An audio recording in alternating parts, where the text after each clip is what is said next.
Y para cerrar nuestro ciclo de ponencias y entregar una visión fundamental sobre la realidad de uno de nuestros cultivos estrella, invitamos al escenario a nuestro coorganizador, don Ramiro Poblete. Ramiro es ingeniero agrónomo con más de 20 años de experiencia en asesoría y transferencia tecnológica en frutales de exportación, especialmente cerezos y arándanos del sur de Chile.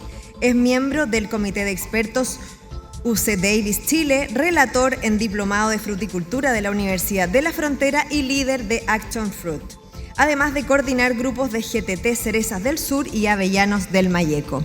Ramiro hoy nos compartirá su análisis sobre diagnóstico de la realidad productiva y comercial del cerezo en el sur de Chile y lo recibimos con un gran aplauso.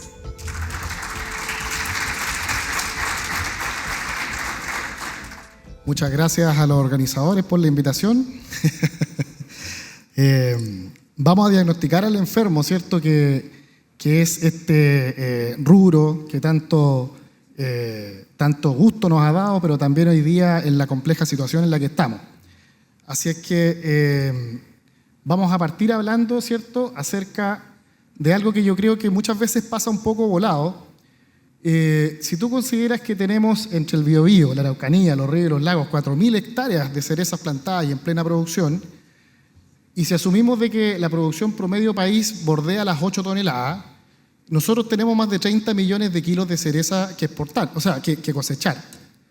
Un cosechero promedio cosecha del orden de 200 kilos y esos son 150.000 jornadas agrícolas. Son 150.000 personas que tienen que salir a cosechar y que se regresan a casa con una renta, ¿cierto?, nada de despreciable. Ese es el valor estratégico de este rubro. Si lo quiero ver desde otra dimensión, los costos directos, los vamos a ver un poco más adelante, bordean los $15.000 por hectárea. Entonces, 4.000 hectáreas son 60 millones de dólares en donde toda la cadena de valor que estamos involucrados, quien habla incluido, ¿cierto?, nos vemos beneficiados. Por eso que estas cosas son tan relevantes. Bueno, si partimos en Angol, contando un poco la historia, a mediados de los años 90, fue cuando empezaron con los cerezos, ¿cierto?, y con estas combinaciones de variedades autofértiles y con portainjertos vigorosos, Lapins en Colt, Sweetheart en Mazar, en F12, y luego nos fuimos atreviendo a irnos un poquitito más al sur. Cuando estudiamos en la universidad, en el caso mío, inicio del 2000, se hablaba que no era opción producir cerezas al sur de Angol, eso no era opción. Y ahora resulta que tengo la oportunidad, ¿cierto?, de asesorar la última cereza que se ve ahí al fondo, que es en Yanquihue, frente al cruce Totoral, y la verdad es que ahí le vamos a mostrar algunos resultados bastante interesantes que hemos podido lograr. A eso me refiero. Eso es Angol, año 2007. Fíjense un poquitito la combinación. 3x5, 3 metros entre plantas, 5 metros entre hileras, 666 plantas por hectárea. Y ahí podemos ver un techo que es de polines impregnados, ¿cierto?, de pino, con la típica rafia de 2 aguas. Y luego el año 2015 ya vimos cómo empezamos a entrar, gracias a la industria de la manzana, ¿cierto?, a aprender de que podemos hacer huertos más densos, más peatonales, pero a la vez nos dimos cuenta de que el cerezo es una especie altamente vigorosa. A pesar de que Angol tiene un 1% de materia orgánica, ¿cierto?, y Purranque tiene un 20%, fíjense cómo crecen esos cerezos. Entonces, muchas veces tomar los modelos de la zona central y haberlos hecho acá en el sur implican un poco de riesgo, porque las plantas nos enseñaron que se expresan de una forma un poco distinta. Eso es Gorbea, fíjense, plantación año 2008, Lapins en Colt. Lapins, muy buena variedad, autofértil, ¿cierto?, nos asegura carga, entre comillas, pero se parte. Entonces, ¿qué pasa? Cuando empezamos con proyectos sin techo, varios de los años en que teníamos muy buenas cargas, lamentablemente se nos llovió y teníamos pérdidas muy grandes. Así que hubo que poner techo en esa variedad. Hasta que llegamos a este diseño, que es el más utilizado, ¿cierto? Me refiero a la zona más al sur. Eso es Purranque, 4x2, Regina en Gisela 6, 1.250 plantas por hectárea, plantación 2019, con toda la tecnología que ustedes están viendo acá. Quiero hablar un poquitito acerca del perfil del fruticultor, del inversionista. Yo los clasifico en productores de la zona central que se movieron hacia el sur buscando el agua, buscando costos del suelo, de la tierra más bajo, y con un conocimiento en fruticultura más acabado, con un nivel de inversión y espalda financiera mayor y con una estructura organizacional un poco más competitiva. Y buscando la ventana que fue muy atractiva, esa ventana tardía de los $6 de cerezas de 6, 8, hay liquidaciones de $10, que se añoran mucho de años atrás. Y luego está el productor de la zona sur, que es un agricultor, que es multirrubro. El productor que es fruticultor se dedica a fruticultura y punto. El agricultor sureño no, es un productor que se dedica a la producción de leche, de carne, de cereales, papas, trigo, avena, y buscaba una oportunidad para dar una mayor rentabilidad, ¿cierto?, a la misma unidad productiva, sobre todo cuando los cultivos tradicionales entran un poco en estrechez. Esa fue la principal razón. Y luego viene una combinación cuando las personas son del rubro agrícola o cuando provienen de otros rubros. Cuando provienen de otros rubros, la necesidad de asesorarse es imperativa, es un must. Y cuando no lo hacen, la probabilidad de fracaso es muy alta. Y de eso también hemos visto hartas cosas. Bueno, yo esto lo muestro a veces en las clases, ¿cierto? Que es como un juego de los palitos, ¿cierto? No recuerdo cómo se llama. Pero en el fondo necesitamos calidad y genética de planta, clima y suelo y fitosanidad. Si yo saco uno de esos 3 palos, se me derrumba la cadena completa. Puedo ser un experto en regulador de carga, manejo hídrico, maleza, nutrición, pero se me cae la base y hasta ahí llegó mi proyecto. Y lo voy a demostrar con estudios de caso. Esa es una linda foto de un vivero, ¿cierto? Esas plantitas obviamente que después en invierno botan la hoja, y esa es la típica planta raíz desnuda que nosotros les compramos a muchos viveristas y que se ven bastante bonitas cuando las vamos a cerrar el trato. Y a veces nos pasaba que recibíamos esto lamentablemente. Entonces, ¿qué pasa? Hicimos segregaciones y dijimos, bueno, segreguemos todas las plantas de mejor categoría. En el peor de los casos, ¿cierto?, pagamos por planta CAT 1 y lamentablemente llegaban paquetes, ¿cierto? Si ustedes recuerdan que son paquetes de 10 y a veces andarlas abriendo una por una, de repente venían sorpresas. No todos los viveristas, por favor, yo no estoy hablando en contra de los viveristas, estoy diciendo de casos que nos pasaron. Entonces, en el mejor de los casos, devolvemos la planta mala y plantamos la buena. Muchas veces no lo podíamos hacer. Mucha presión, no quedaba planta, el boom de la cereza. El viverista tenía una fila de personas, el que botaba una planta la agarraba el otro. Eso nos pasó. Entonces, plantamos cuarteles con las más chiquititas y otros con las más grandes. Y esto, que es lo más peligroso de todo, 30 días después de plantado, casos reales, y gomosis, un screenshot, ¿cierto? El fitopatólogo está dentro de los asistentes. En algún momento le pedimos que nos hiciera el análisis, ¿cierto? Y dio positivo, ¿cierto?, lamentablemente, a Pseudomonas. Entonces, ¿creen ustedes que íbamos a tener un futuro viable con algo como esto? Voy a la segunda patita de la pirámide. Fíjense que aquí quise mostrarles la sumatoria de horas bajo cero entre el 1 de abril y el 31 de mayo, que eso es el otoño, y entre el 1 de agosto al 30 de noviembre, que es la primavera y la brotación. Fíjense las localidades, desde Los Ángeles, Biobío, hasta Purranque, Los Lagos. ¿Quién ranquea?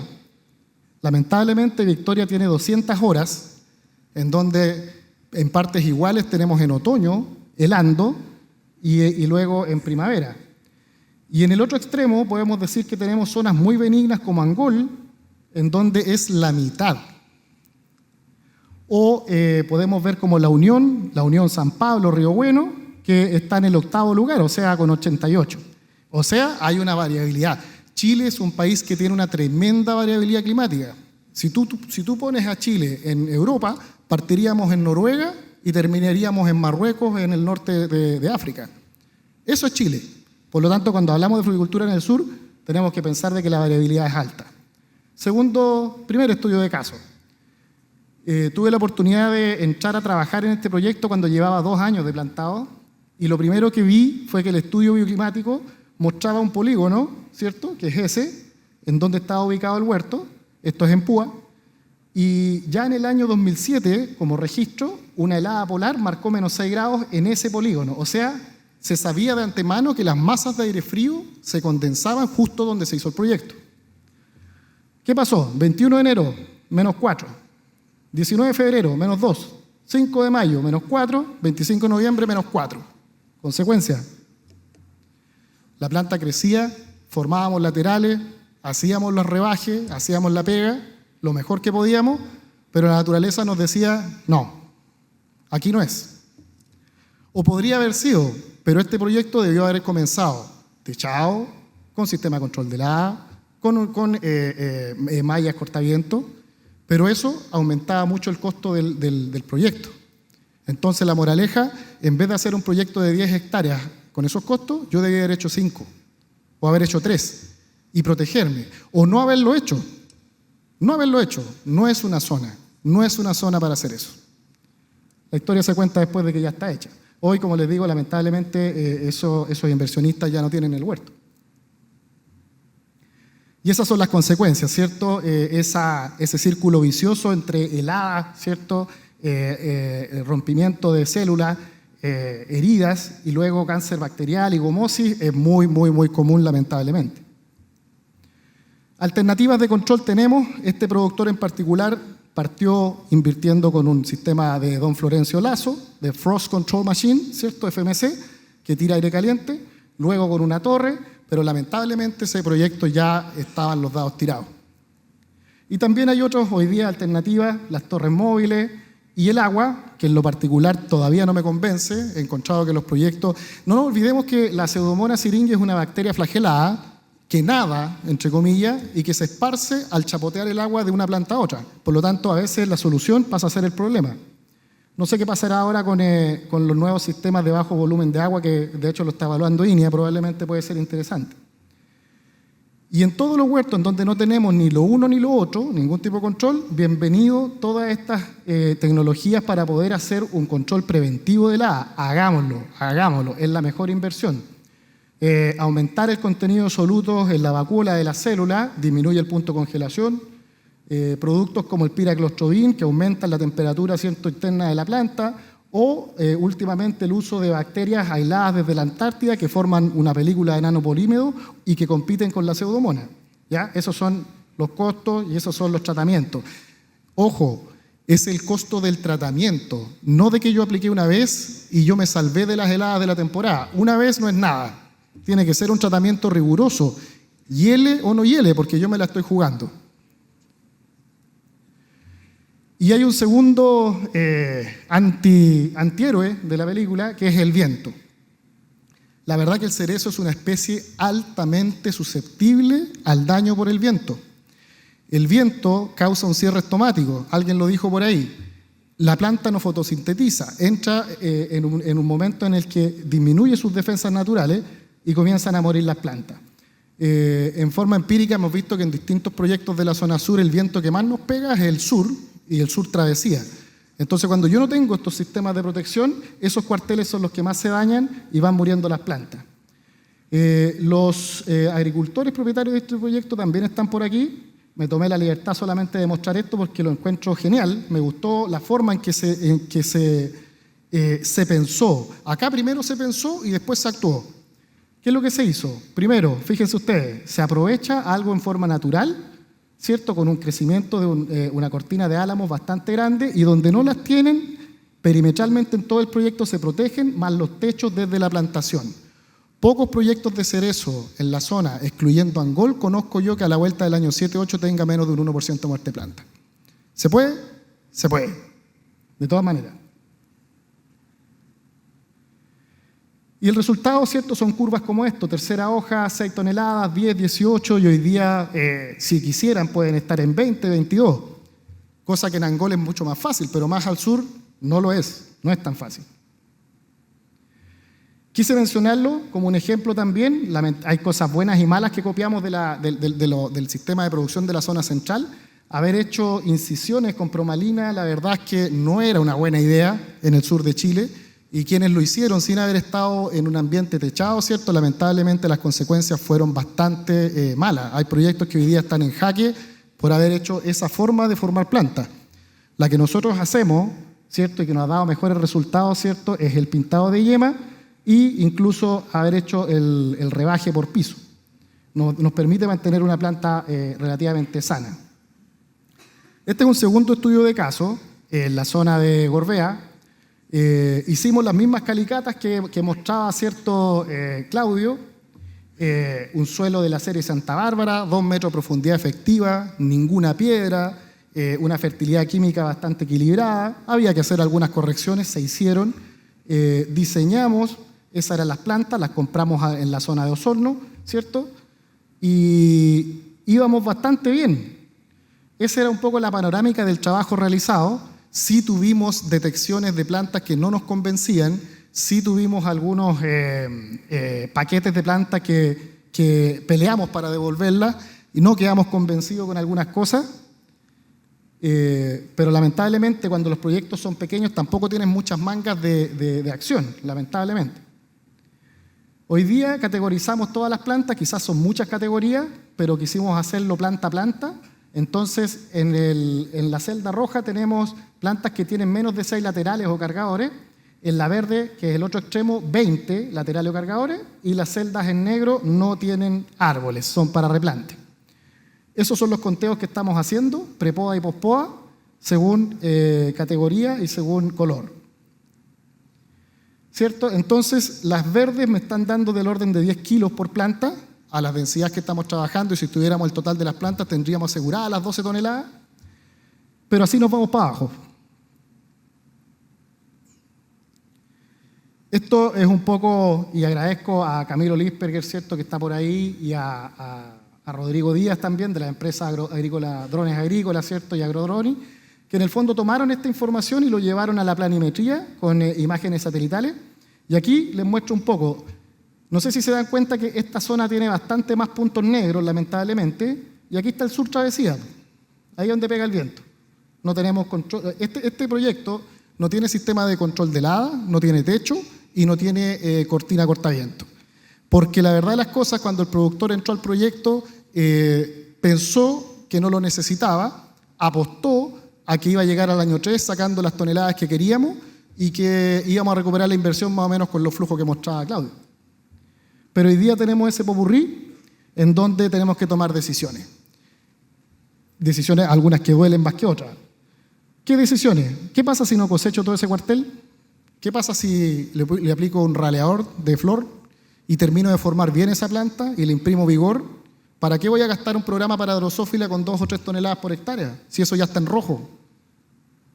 Esas son las discusiones que hemos tenido también con el agrónomo de la exportadora, que también anda por acá, sentados conversando con el productor, tratando de ayudar y abrir un poco esta caja, pero esa era un poco la idea. Bueno, lo llevo a un segundo punto. ¿Cómo nos fue? Retorno productor. Le pedí a agricultores desde la zona de Angol, del Valle de Angol-Renaico, hasta Yanquihue, que me enviaran sus liquidaciones, y tomé una muestra del orden de unos 2 millones de kilos de fruta. Y esto va en la misma línea del famoso desayuno que se ha hablado harto ya, fue el desayuno de la colusión. Dijimos, vamos a mostrar las mismas cifras. Mentira. Fíjense, para un 4J, el máximo de $6 está en una lápiz que pudo haber sido cosechada perfectamente en la semana 51, en la semana 52. ¿Existió? Sí. ¿Fue ahora? Sí. ¿Cuántos fueron? Poquito. Pero esa es la media. $3 para 4J, $2 para 3J, $1.50 para 2J, $1 para J, y ya estamos en rojo con XL. Para acá es más predominante Regina y Cordia. Entonces no me voy a extender un poco más en esto porque la verdad es que está quedando bastante claro cuáles son las reglas del juego. Dicho todo eso, las reglas son las siguientes. Firmeza sobre 280 gramos fuerza y si se puede más, por milímetro de superficie de fruto, mejor. Dulzor sobre 17 Brix, si es Regina, color 3.5 de la escala, calibre el 80% sobre 2J, se ve bonito, no es fácil, no es fácil. Producción sobre 12 toneladas, ¿y por qué no le pusiste sobre 15? Bueno, pongámosle sobre 15. Oye, y con 20 toneladas por hectárea sacaré buena fruta. Si usted puede hacerlo y tiene los registros en su campo, hágalo. La experiencia nuestra no va por ahí. 14 toneladas, 15 toneladas con 80% embalaje es lo que andamos buscando. Metámonos un poquito en los costos. Aquí son 4 agrícolas, ¿cierto? 2 de la Araucanía, en el Valle de Angol-Renaico, una en la región de los ríos y otra en la región de los lagos. ¿Cuánto se gasta un cerecero en el sur de Chile? Y esta es la estructura pensando solamente en lo que yo me gasto en aplicaciones foliares. Aquí no se considera ni el programa de fertirriego al suelo, ni tampoco el programa de control de maleza. Fíjense que la primera agrícola gasta del orden de 4 millones de pesos por hectárea para producir 13 toneladas con un mojamiento de 1.000 a 2.000 litros por hectárea. Y fíjense que de todo lo que gasta, el 39% son fitosanitarios y el 50% bioestimulantes, en donde los homogenizadores de floración, los sincronizadores, ¿cierto?, están dentro de esto, todo lo que habló Poliana, ¿cierto?, está dentro de este ítem. Y en nutrición, algo bastante más bajito, ¿cierto?, que es un 8%. Agrícola B, 3 millones, 12 toneladas, 500 litros de gasto por hectárea en forma pareja, temporada completa. Y en fitosanidad anda del orden del 23%. ¿Se fijan? 27% en nutrición. Y ahí ustedes pueden ver estimulante, también bastante generoso con los bioestimulantes. Repito, todo lo que tiene que ver con calibrar está dentro de los bioestimulantes. Pero miren cómo nos vamos a los ríos y nos subimos al 55%. Lo que se gastan es similar, pero miren el ítem fitosanitario. Y vamos a los lagos, miren el ítem fitosanitario. A mí me calza perfecto, es de toda lógica. Si la climatología de Angol no tiene pero nada que ver con la de Futrono, o con la de Osorno, la de Purranque. Angol es más Talca, es más Curicó, ¿cierto? En ese sentido.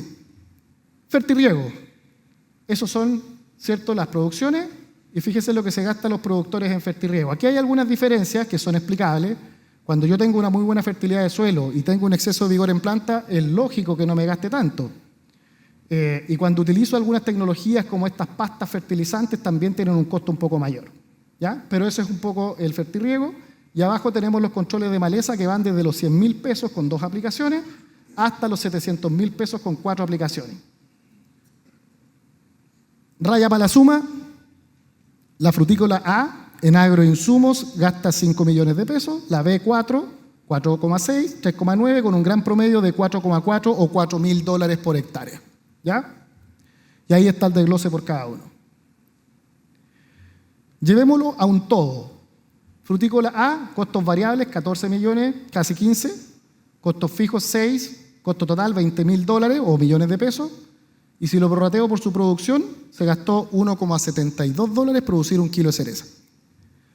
La frutícola B, bastante menos, pero fíjense que en el costo fijo está la bajada. ¿Ya? Cuando una frutícola es capaz de prorratear más unidades productivas, ¿cierto?, sus costos fijos, obviamente que va a bajar. Y así tenemos la C y la D con un gran promedio de 1,52. Como les dije, en el desayuno fue solamente eso, las presentaciones de cada quien fue de cada quien. Claudia Araya habló de 1,5, nosotros tenemos el 1,52. O sea, estamos hablando en el mismo idioma. Pero la nube es esta. Hice más preguntas, son comunicados personales con más productores, y fíjense que tenemos una primera franja de los más eficientes, por así decirlo, donde están en 1,2 a 1,4. Había un caso que ahí se los mostré. Luego estamos los amarillos, ¿cierto?, que estamos en 1,5 hasta 1,8, 1,9. Pero si yo estoy en la zona roja, 2,1, 2,2, 2,3, 2,5, ¿cierto? Y lo que decía Cristian, si Cristian me está hablando de 2,5 y un poco menos, yo no puedo estar mi punto de equilibrio acá arriba. O bajo o salgo. Esas son las reglas del juego. Bueno, y lo primero de todo, saber cuánto me estoy gastando, ¿cierto? Me toca mucho ver productores, como se los dije, producen papas, trigo, avena, leche, carne, y yo les pregunto, ya, ¿cuánto nos costó producir 1 kilo de cereza? Chuta, no tengo idea. ¿Pero por qué no tienes idea? Es que pregúntale a mi contador. Chuta, y las facturas, no, es que las facturas pasan para allá, para acá, y la cuestión, ¿y qué compraste? No, compré Reaper Full, ya, ¿y dónde lo tiraste? No, es que se tiró para allá, para la pradera, para el otro lado, y se tiró para acá, para los... Ya, ok. El mensaje es, si usted no lo sabe, trabajemos ahora ya, y veamos y levantemos el número. Bueno, ¿cómo bajamos los costos? La gran pregunta. ¿Y cómo? Sin afectar la calidad y la condición de la fruta, porque si no también salimos del negocio. Esto se estudió hace muchos años, esos son los investigadores, y lo que ellos dicen es que las aplicaciones foliares, ¿cierto?, tú pierdes por deriva al ambiente del 20 al 40% y en el chorreo al suelo del 0,4 al 1%. Todo lo que yo les mostré son 25 a 35 pasadas del tractor por temporada. Eso es lo que hace. Gastándose entre $2.000 a $4.000 por hectárea. Si yo prorrateo lo que dice acá, yo puedo estar perdiendo entre casi $500 a $1.700 por hectárea de forma silenciosa en mi programa de control foliar. Entonces, no digo que todo le esté pasando, si lo que yo digo es, ¿están calibrados mi equipo? He hecho el ejercicio, ¿cierto?, de cubicar cuánto es lo que tengo de área foliar en mi huerto, el famoso TRB, que no es ninguna ciencia poder hacerlo. Fíjense que la agrícola A tiene este juego, receso invernal 1000, 1200, 1300, 1500, 1500, me hace mucho sentido. La B, fijo 500. La C, 750, 1000, 1200, 1000 y la D, 800 a 1000. La verdad es que todos pueden estar en lo correcto o puede haber uno que otro equivocado. El mensaje es, ¿cierto?, que tienes que saber medir que cuando aplicas, esto es la FAO, cuando aplicas un fungicida de contacto, tienes que tener de 50 a 70 impactos de gota por centímetro cuadrado con tamaños de gota de 100 a 200 micras y así sucesivamente para abajo. Eso es lo que uno debiese tener al menos un poco de certeza, entendiendo que hay $4.000 de mi presupuesto que se van en el tractor y la nebulizadora. Ese es el punto. ¿Y cuánto cuesta un servicio de calibración? ¿Un 1% de eso? Ese fue un día de campo, no voy a hacer bullying, pero nos pasó. Fuimos a medir, fuimos con un experto, varios participamos. Fíjense cómo estaba el papel hidrosensible, está seteada para hacer aplicaciones de cianamida. 13 gotas por centímetro cuadrado, lo medimos escaneado con una aplicación. Y lo más peligroso era el goteo, ¿cierto?, a punto de chorreo. O sea, esto puede ser muy, muy peligroso por aplicaciones sobre todo que pueden ser tóxicas, o lo que pasó en la zona central de Chile, que hoy día tenemos suelos inertes porque se aplicó cobre y hoy día tenemos más de 50 ppm de cobre en suelo con suelos totalmente muertos. Aplicaciones que nos pueden servir, ahí hay dos, yo he usado esa es de pago, pero son bastante buenas para poder decirte los tamaños de la gota, el número de impactos, etc. Y con eso tú puedes escanearlo. Y están los equipos electrostáticos, ¿cierto?, que trabajan a bajo volumen, 300 a 500 litros por hectárea, con un valor de equipo entre $20.000 a $40.000, ¿cierto? Para los que no están relacionados, simplemente cargar la gota con carga negativa y la gota, ¿cierto?, se va hacia la planta y no hacia el suelo. Ese es un poco el efecto del equipo electrostático. Y luego están los drones, que ya lo han hablado harto y que están acá afuera. El que estaba ahí me dijeron que era el T-70, el que vieron ustedes ahí en el stand, y un par de días más se va a lanzar en todo Chile y acá en Temuco el T-100, que levanta 100 litros de agua, ¿no? Ese es un poco el tema. ¿Cuánto rinden de 40 a 60 hectáreas por día? Ese es el rendimiento con jornadas de 8 horas, con un valor de servicio de $40.000 aproximado por hectárea aplicada, y si tú quieres tener este equipo, entre $35.000 a $50.000. El punto a favor de estos equipos, si es que yo entiendo de que esto es muy bueno, hay que medirlo, hay que hacerlo, no está bien legislado todavía, tampoco, pero en el fondo te da una autonomía y una velocidad de trabajo bastante más amigable. Y en conversaciones con distintas personas me comentaron ciertos prestadores de servicio que han hecho este programa completo a un huerto de cerezo en la zona sur, incluido plan drosófila y todo, y sacaron la cereza sin problema. O sea, en el fondo hay que ir analizando la nueva tecnología. Pero lo mismo que mencionó Claudio en algún minuto, no nos olvidemos de estas cosas tan importantes. Correcta dosificación, protocolo interno, libro de campo, personas capacitadas, certificación, certificador aplicado. El pH del agua, que también se me comentó y lo recordé, resulta que las aguas sureñas, sobre todo las subterráneas, son súper alcalinas. Me ha tocado medirla en Río Negro, en Purranque, en Osorno, y no bajamos de los 8, de pH 8. Y si ustedes leen la etiqueta de cualquier agroquímico, dice que aplíquese con aguas y con caldos de pH entre 4,5 a 5,5. O sea, con pH 8 se inactiva completamente. Los $4.000 no me están funcionando. Si controlo herbicida, no me está funcionando. ¿Cómo lo hacemos? Bueno, corrijamos ácido fosfórico, cítrico, agentes coadyuvantes, etc. La compatibilidad de las mezclas, ¿cierto? Primero los polvos solubles, ¿cierto? Los gránulos dispersables y después las emulsiones. La eficiencia del cubrimiento, ya lo hablé bastante acerca de la calibración, y evitar la deriva, ¿cierto?, con vientos menores a 8 km por hora. Pasemos a este tema de la poda y de la carga frutal. Yo quise mostrarles esto. Esta es una lista de cuarteles y de productores y de huertos de la zona sur en tonelaje. Fíjense acá, 22 toneladas en la parte más alta, 6 toneladas es la más baja, y en el fondo tenemos una concentración del 80%, esto es una muy buena noticia, el 80% de la fruta está calibrando sobre 2J, o sea, la cereza sureña, bajo nuestros manejos de techo, calibra bastante bien, calibramos bien, esa es la verdad. No sean gol, no tengo mucho la experiencia, pero sí pude ver algunos de sus resultados y calibra bastante bien. Entonces ahí tenemos un check. Entonces preocupémonos de mejorar los otros parámetros. Este es el otro parámetro. Fíjense la combinación. Para los mismos productores, cuando yo tengo 14 toneladas por hectárea, ya tengo los 20 brix. Pero si me voy al otro extremo y saco 23 toneladas, me caigo a los 16 brix. ¿Ya? Eso está bastante medido. Han habido más presentaciones que han hablado acerca de eso. 6 toneladas, 20 brix. Entonces, claro, a mayor carga frutal se reparte los fotoasimilados, ¿cierto?, en más frutos y se me cae el dulzor.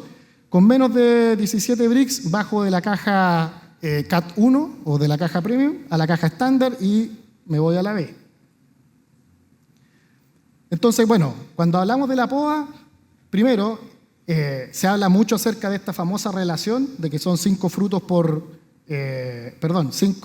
hojas por fruto, y si yo tengo un dardo, ¿cierto?, que tengo 3 frutos, necesitaría 15 hojas. Pero ¿qué pasa con esas concentraciones, ¿cierto?, donde hay demasiados dardos, donde coronan al cargador? La verdad que se transforman en esto, y en el peor de los casos son nidos de botrytis, ¿cierto?, porque están todos muy apretados, hay mucha humedad. Por lo tanto, uno debería eliminar los excesos de sobrecarga acumulados. Madera de diámetro menor a 8 milímetros fuera, le decimos el lápiz Bic, le decimos un poco menos de un dedo. Pero fíjense que cuando la cañería es tan angosta y estrecha, todo el agua, nutriente y los fotoasimilados es muy poco, ya no tengo el calibre. O cuando el dardo me dio 1 año, 2 años, 3 años, 4 años, 5 años, se van desyemando porque ya envejecen. Entonces yo no puedo pretender categoría premium en plantas envejecidas, tengo que hacer la renovación de madera sí o sí. O cuando yo he pasado por periodos de estrés, ¿cierto?, con la planta, en donde me encuentro con laterales que no tienen, o con dardos que no tienen yemas florales.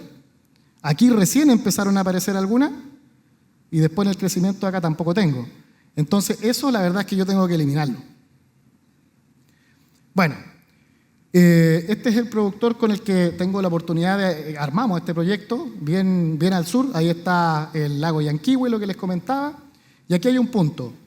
Llegó un momento en que el productor me hace una pregunta: Ramiro, ¿qué me recomienda? ¿Invierto en techo o no? Me lo dijo cuando la cereza ya estaba caída. No inviertas, no lo hagas.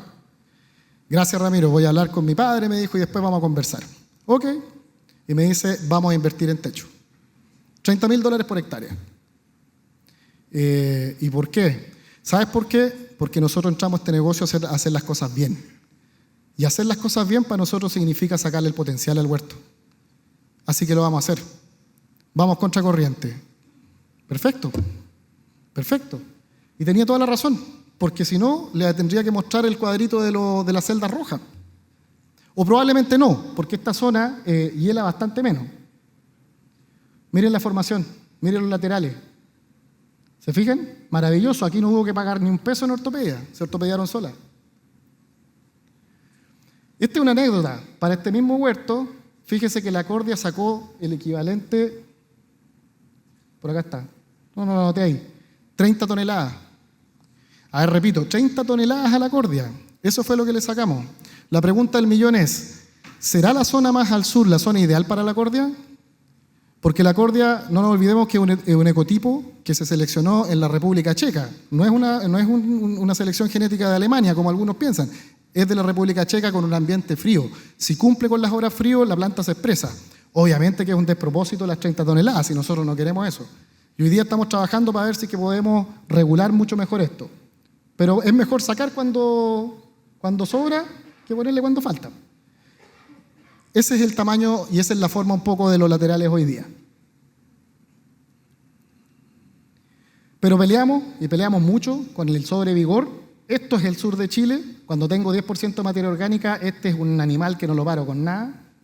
Y los estudios me dicen de que si yo tengo días nublados, si yo tengo una rafia y si más encima tengo muchas hojas tapando, cuando baja un 35% la luz fotosintéticamente activa ya pierdo de 1 a 2 yemas florales por dardo. Este es un estudio en Reginicordia. Hicimos un estudio que fue un convenio entre la Universidad de Concepción y Action Fruit, ¿cierto?, con los mandantes, que es el GTT Cerezas del Sur. Señor presidente, le agradezco que me haya permitido mostrar un poco de ese extracto, pero creo que es súper atingente que lo hagamos, porque son buenas noticias, son muy buenas noticias. Hicimos un estudio en el que dejamos techado, ¿cierto?, hasta fruto color pajizo, y luego abrimos directo a sol el huerto, y miren cómo subimos la firmeza, 260 a sobre 310, 317, aumentamos la firmeza, algo que nos golpeaba. Es que la cereza sureña techada no sirve, es mala porque se ablanda. No, señores, hoy día podemos trabajar los techos y la cereza sureña puede mejorar, lo estamos haciendo. Bueno, ¿cómo bajamos vigor? Aplicaciones de distintas fuentes de molibdeno, ¿cierto? No me voy a detener en la fisiología de eso, pero aporta bastante. Y esto lo quise mostrar porque lo encuentro que es un tremendo aporte. Cuando yo no puedo ver que la planta para de alguna forma aplicando proxedona de calcio, aplicando molibdeno, y veo que realmente no funciona, lo que hicieron estos productores con una platina, ¿cierto?, y con un coligüe, simplemente fueron cortando los brotes, porque esos brotes están peleando con mi fruta. Entonces, cuando yo tengo aborto de fruto y tengo pasma y la primera semana de diciembre me quedo con la mitad de la fruta, es porque los brotes compitieron con los frutos, lamentablemente. Y si no lo puedo parar de una forma química, corta los brotes. Eso es lo que hizo. Lo encuentro maravilloso. 3 pasadas. Lo hemos discutido en nuestras reuniones, yo creo que es interesante analizarlo. Un punto acerca de las reservas, fíjense los contenidos de arginina, miligramos de arginina por gramo de raíz, entendiendo lo siguiente. Estas son, hasta el 22 de julio, las dos curvas, la de Traiguén y la de Angol, en cuanto a la acumulación de horas frío, ¿cierto? 840 Traiguén, 645 Angol. Así vamos, a una semana de terminar el conteo. Es decir, probablemente Angol va a llegar a unas 680 probablemente, y resulta que Traiguén puede llegar a los 860. Cordia requiere de 800 a 900. O sea, en Angol estoy quedando un poco corto con Cordia y quizá es lo que nos pasa porque no logramos sacarle los kilos en Angol.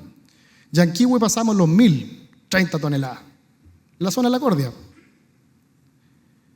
Del punto de vista de la acumulación de grados día, ¿cierto? La suma térmica, fíjense y aquí Angol se la gana, pero con todo.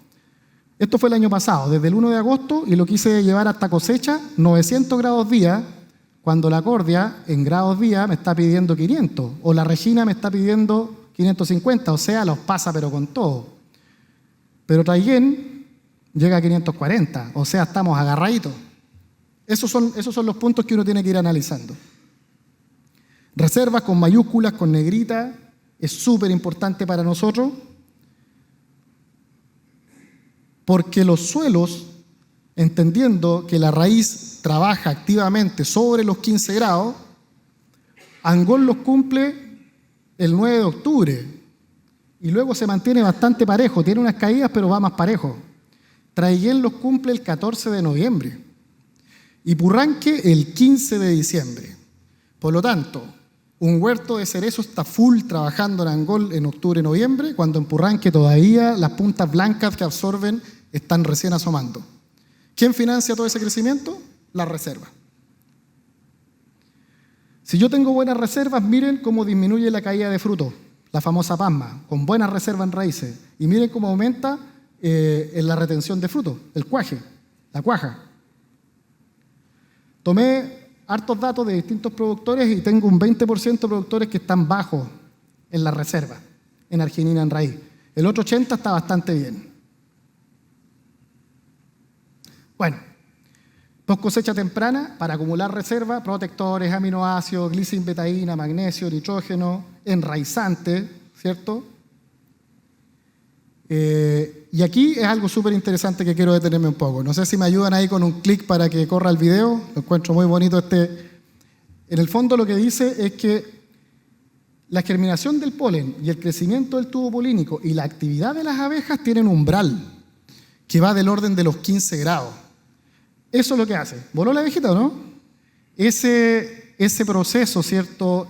Tan bonito, cuesta mucho que suceda en la zona sur cuando yo estoy en octubre, en plena flor, porque nuestras primaveras son frías, son lluviosas, tengo granizadas, tengo heladas. Y en el fondo, ¿cierto? Es entender que el cerezo no tiene más de 5 días, la flor del cerezo no tiene más de 5 días para todas estas variedades en estar receptiva para ser polinizada. Si pasaron 5 días de lluvia seguida, me fui a piso. No puedo cuajar o no puedo retener fruta. De nuevo Angol, disculpen lo odiosa de las comparaciones, pero en el fondo estoy haciendo el punto. Tomé 6 días, que son el periodo efectivo de la flor, y se los adjudiqué a Angol entre el 26 de septiembre al 1 de octubre, a Traiguén del 1 al 6, a Gorbea de 6 al 12, y después para abajo los lagos Osorno y Purranque del 12 al 17, más o menos buscando la fecha.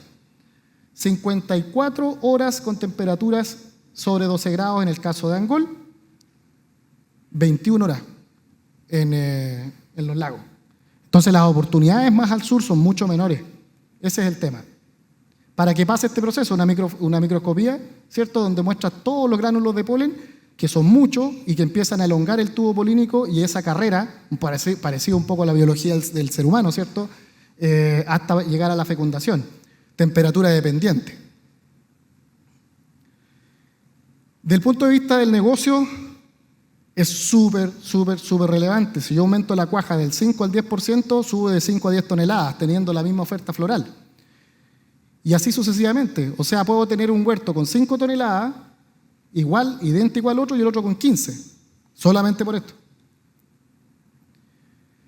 Y lamentablemente, a los 25 días después de flor, es la regulación de carga natural de la planta, las cabezas de fósforo que decimos, y luego la primera semana de diciembre, para los más sureños, lo lamentable cuando está el carozo formado, cambian y giran de color, y se nos fueron las toneladas en la famosa pasma. ¿Qué pasó? Hay que rebobinar la película, lo que les estaba contando. Quiero mostrar los resultados de un estudio, ¿cierto?, del área de validación de Action Fruit, que se hizo en Traiguén en esta temporada, en una combinación de Regina y Cordia en Gisela 6, con 1.667 plantas por hectárea. Se aplicó un bioestimulante en base a glicinbetaína, vitamina, aminoácidos, micronutrientes y tecnología J-Power, desde este estado hasta acá. Hasta acá. ¿Se fijan? Se cosechó el total de la fruta por planta en un sistema de bloques completos al azar y finalmente los resultados nos mostraron algo bastante interesante, que creo que es digno de mostrar, que a pesar de que no hubo diferencia estadística significativa, podemos ver de que subimos desde el testigo a la aplicación que les comento casi 700 gramos por planta, ¿cierto? Y eso equivale a 900 kilos por hectárea extra. ¿Qué es lo que pasó? Sometimos, ¿cierto?, el tratamiento a una zona fría, helada, de todo lo que estamos hablando. La planta, cuando tú la ayudas, fotosintetiza más, forma más carbohidratos y retiene más la fruta. Eso es lo que sucede. Entonces, un gran resumen. Dardos de calidad, dependiente de reservas, horas frío, fertilidad de la yema, sincronizar las floraciones de seguro, sobre todo para las variedades autoincompatibles, polinización, fecundación, cuaja, retención de fruto. Fíjense todo lo que depende para llegar a esto, crecimiento de fruto, y nos vamos allá abajo al casino y nos ganamos el jackpot, ¿cierto? Entonces, uno dirá, entonces me están hablando de suerte, porque para producir cereza hay que tener suerte, porque tenés que pasar por todo eso. Y así te sacaste las 15 toneladas a los $2.50 y flotamos el negocio. La verdad es que no es solamente suerte. Tú las puedes ayudar, las auxinas en estos periodos, ¿cierto? Productos como estos, Propulse, Stone Gross, extractos de alga, Eclonia. Compramos polen, lo hemos aplicado con equipo electrostático. Cuando la abeja no vuela, no importa, apliquemos el polen. Pongamos polen en la piquera a la salida de las colmenas. Hemos hecho todo eso. citoquinina, después, siguiendo el ciclo, ¿cierto? Esquirelina, ya lo habló Poliana, aumentar calibre, homogenizar el color, y homogenizadores de maduración, que yo creo que ahí hay un tremendo tema. Y también una pequeña mención a lo que se nos viene, ya lo dijo bastante Cristian, pero en el fondo probablemente un productor de la zona de Angol va a querer jugársela, ¿cierto?, con un TAN de cianamida hidrogenada más compensadores de frío, para poder llegar a una cosecha el 20 de diciembre, un arribo marítimo el 20 de enero y una venta el 30 de enero, previa al Año Nuevo. Ahora ya con lo que dijo Cristian, muy separado del Año Nuevo, tampoco es muy bueno. Entonces capaz que no sea muy buena idea jugársela de esa forma. Son decisiones que hay que ir tomando en campo. Por Dios que son importantes tener esta información para tomar decisiones. Un productor de más al sur, plena flor 20 de octubre, pajizo, color pajizo del fruto el 20 de diciembre, cosecha el 20 de enero, ahí están los 90 días del ciclo. Ya no llegué para el Año Nuevo.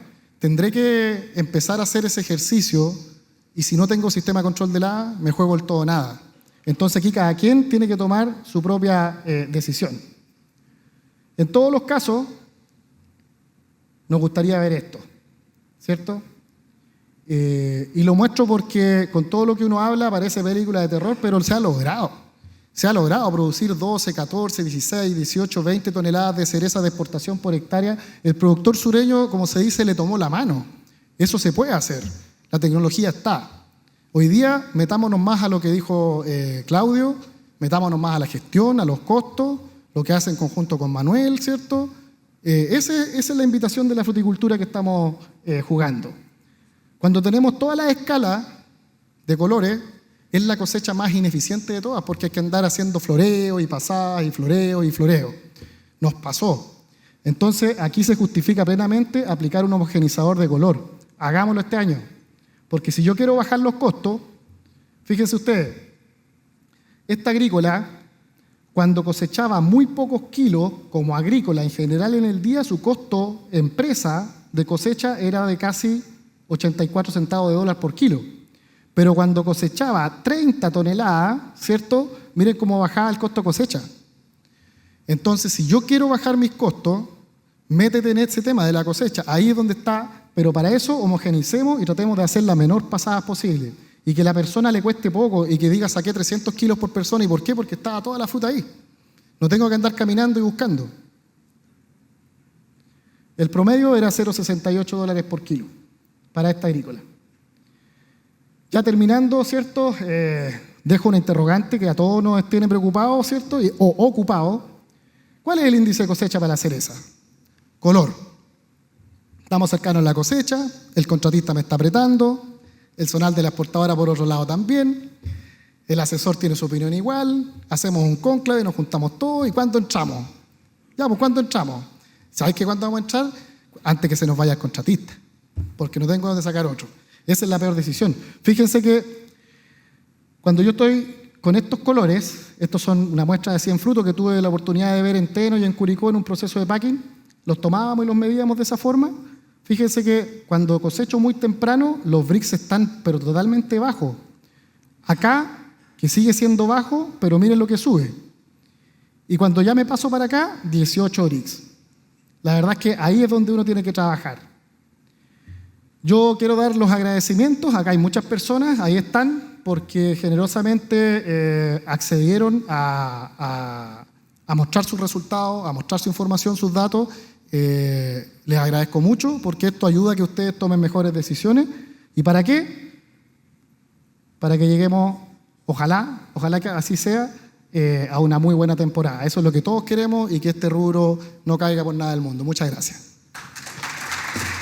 Muchas gracias, Ramiro. Te pedimos que te quedes en el escenario porque vamos a pedirle además a Rodrigo Muñoz de Visión que pueda pasar adelante, hacerle la entrega de un reconocimiento a nuestro expositor y además coorganizador de esta jornada.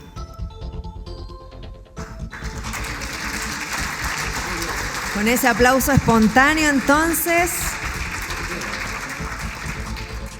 en reconocimiento a esta jornada. Aquí los dos organizadores